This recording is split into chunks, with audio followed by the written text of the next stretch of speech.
You must have studied about what is a capacitor, and probably it might have started with a parallel plate capacitor, two parallel plates which are separated by a distance d, and a battery is connected to the two plates so that the charge gets stored on the plates, and hence capacitor works as a charge storing device. Well, this is a component which is intended to be used as charge storing device. Capacitive effects refers to quite the same thing. Basically, charge storing capacity of a device. However, it is tough to say that whether it is a desirable effect or not.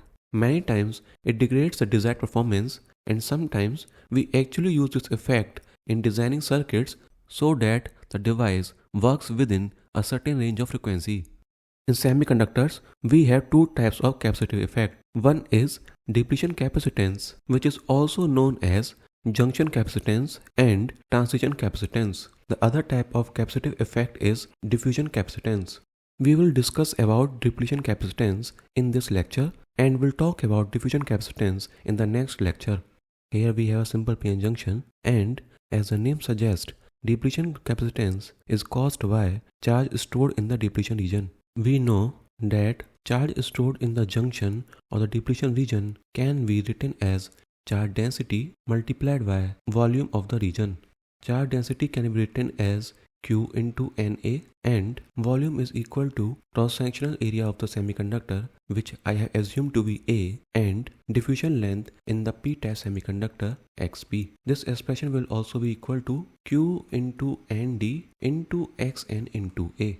We have to calculate either total positive charge or negative charge. Otherwise, total charge will always come to be 0. For reference, I will take positive charge. So, total charge will be equal to Q into Na into Xp multiplied by area. Another thing we already know is Xp into Na is equal to Nd into Xn.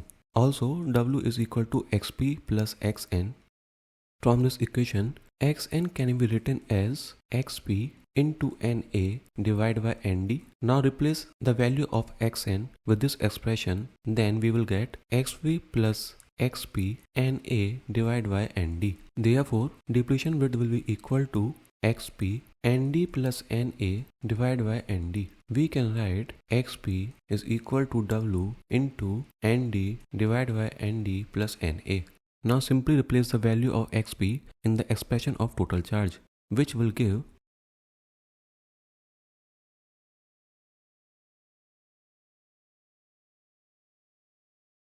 You also know the formula of depletion width W, which is 2 epsilon naught into contact potential divided by charge multiplied by Na plus Nd divided by Na into Nd. Now replace the depletion width with its formula, and after that you will get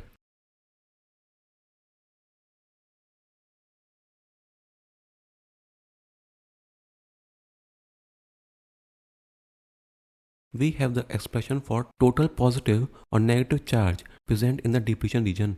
Junction capacitance or depletion capacitance is represented by differential of total charge present in the depletion region with respect to the potential difference across the two ends of the depletion region. And here I have taken an unbiased junction, so V will be equal to V0. Potential across the two ends of the junction will be equal to contact potential. After differentiating, you will get the junction capacitance to be equal to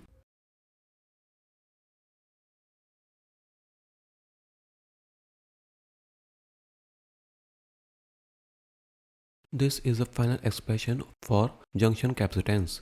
However, in most of the cases, you will be asked to find the junction capacitance per unit area, whose formula you can find by simply dividing the junction capacitance with cross-sectional area, which will give the formula like this.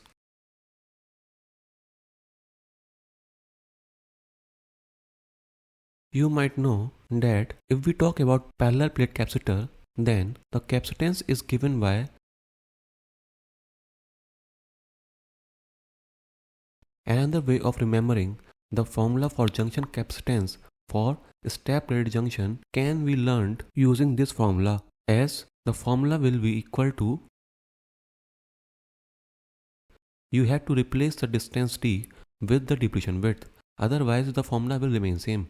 Remember that this is valid only for step graded junction. You cannot apply this analogy for other concentration profiles. If we talk about junction capacitance in general form, then junction capacitance with reverse bias voltage VR is equal to junction capacitance without any biasing divided by 1 plus reverse bias voltage VR divided by built-in potential V0 raised to the power m, where m is equal to 1 by 2 for step graded junction and m is equal to 1 by 3 for linearly graded junction.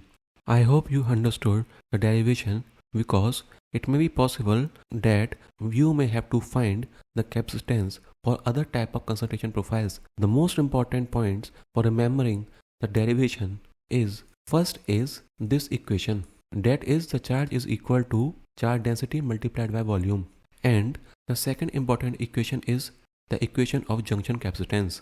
If you remember these two equations, then you can derive junction capacitance for any concentration profile. Also, if there is a biasing applied on the junction, then V0 have to be replaced by V0 plus VR, where VR is the reverse bias voltage.